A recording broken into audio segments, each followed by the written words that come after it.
This is a picture of my leg. I think we can all agree that this is no ordinary sunburn. That's a sunburn? That's a sunburn. It looks like I'm wearing tights, right? I got this when I was stranded out in the middle of the ocean on a tiny wooden boat when I had no food and no water for 30 hours. Our engine broke down, and so our captain, a big-bellied Filipino guy, he did what he had to do. He took his dirty t-shirt off, he started swinging that thing around, hoping that another boat would see it and come save us. My life felt like an Asian version of Castaway. But strangely, I was okay with that. Because even though I was literally dying on that boat, I felt more alive than ever. There's this great author, his name is Jon Krakauer, and he wrote a book called Into the Wild. And in it, he said the very basic core of a man's living spirit is his passion for adventure. And so that's what traveling does, is it taps into that core and wakes up a part of you that usually lies completely dormant. Now, there's been a lot of people who have traveled before me for much further and for much longer. And so I hope that today, regardless of them, I hope that my talk today inspires you to travel just for the sake of feeling more alive. Whew. So, I used to be a student here at UC Irvine, and when I was a fourth year, a lot of my friends were talking about wanting to get a job and wanting to rush straight into their careers, and that was cool, but it wasn't for me.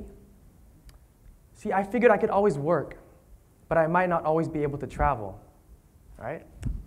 So I sold all of my belongings, and I got a one-way ticket to Thailand. I ended up traveling for 10 days, for 190 days, through 10 different countries with only one pair of underwear. That's disgusting. I brought 3. Oh God, that was bad, but okay. When I first got to Thailand, it felt like I'd just become a 5-year-old kid again. You know, little kids, they can't read, so I couldn't read anything. I couldn't communicate with anybody. Crossing the street became the most dangerous thing in the world again, and I would just pick up random things and put it in my mouth. The first meal I had was a fried grasshopper and a handful of maggots. It was so gross. But for those of you who have traveled, you know how crazy the world can be, right? But once you get out there, you start to see how possible these things are. And you might think that these things are weird or impossible or crazy. But once you get out there, and once you can learn to say yes to these things, oh my gosh, you guys, the world turns into a huge playground. Imagine, instead of just swimming in your pool, you could be swimming with whale sharks in the Philippines. Or imagine, instead of always fighting with your parents, you could be fighting with Muay Thai fighters in Thailand. Or instead of just playing with your dog or your cat or your hamster, you could be playing with elephants and tigers and monkeys. Monkeys! So cool. There's so many great adventures out there just waiting for you. And what adventure does is it forces you to step outside of your comfort zone and into something different. And that something different is usually something you've only seen on TV or read in the books. But to actually live it, that's amazing. And so, once you start traveling, you begin to see just how colorful the world really is when you see it for yourself. But traveling doesn't always have to be about doing adventurous things all the time, though. It can be about immersing yourself in another culture and seeing their history come to life. Let's take Vietnam, for example. I took a class about the Vietnam War in college, and you know, we read some textbooks, we wrote a couple of essays, and we did some tests, and it was okay. But it shouldn't have just been okay, you know? It was the Vietnam War, the longest war in US history. So I knew that there was a lot more to it, especially since we'd only heard the American side of the story. So when I was out there, or when I went to Vietnam, you can imagine how incredible of an experience it was for me to be able to see and touch and experience everything that I read about in the books. When I was down there, I visited a site called the Cu Chi Tunnels. And what it is, it's an underground network of tunnels like you see here, kind of like what ants build. And they're 3 feet tall. And so you have to crawl through them, like on your knees. That's how small it was. And so you get this feeling of claustrophobicness, and I mean, these tunnels were used for everything, though. They were used for sneak attacks, for defense, for hospitals, for sleeping, for everything. And so through this experience, I was able to get a much better idea of what the Vietnamese soldiers had to go through during combat. That same day, I was able to handle and shoot the same guns that the Vietnamese soldiers used during the war. And with my bare hands, I sifted through already detonated landmines, the same landmines that the US just covered Vietnam in. And I also learned that there's thousands, if not millions more, of these undetonated landmines that are still ruining lives to this day. And a few days later, I was walking through a museum, and I usually don't get that emotional, but I had my heart broken when I looked into a tank, and it was just filled with deformed babies. And I learned that they were deformed because they were affected by an herbicidal chemical called Agent Orange. And this is a chemical that the US just dropped on Vietnam by the millions of gallons. And I learned that it's still affecting generations to this day, and I know that because I walked amongst the people and the children who were forced to become beggars because of their physical disabilities.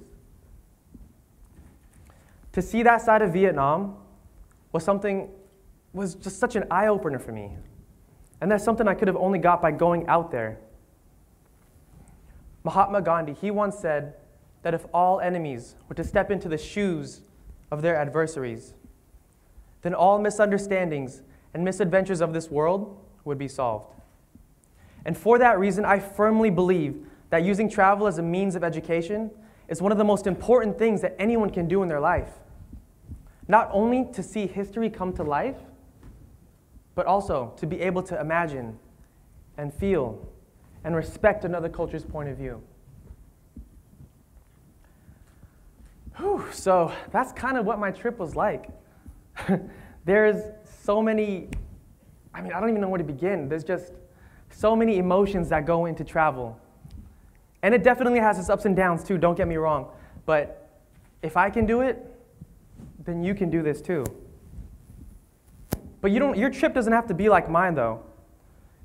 There's a variety of reasons why people travel. But whatever your reason is, I just hope that you go. I hope you go because traveling will provide you with opportunities for global education and for adventure like nothing else in the world can. And speaking of adventure, I didn't finish telling you the story of when I was stranded on that boat. So, somehow, miraculously, from across the distance, another boat saw our captain's dirty t-shirt swinging around. We were saved. When I got to shore, I ran off that boat. I checked into a hostel. I threw my bags on the ground, and I laid on my bed. Whew. I was so comfortable. I did not want to move, ever. Have you ever been so comfortable that you just didn't want to do anything? You know that feeling on a Sunday morning when you're just tucked in so perfectly into your bed and you just never want to get up? That's the same reason why people don't travel. People get too comfortable. They get too comfortable making money, and they get too comfortable in their routines, and before they know it, it's too late to travel. You know that saying, curiosity killed the cat? Right? In this case, comfortability kills the traveler. So let me ask you, are you too comfortable to travel? Are you too comfortable to follow your dreams in the hopes that you can do it later? Because sometimes it's the comfortable things in life that stop us from doing what we want to do, right? It almost stopped me. But I uprooted it, and I went for 190 days, and it was the best decision I've ever made in my entire life.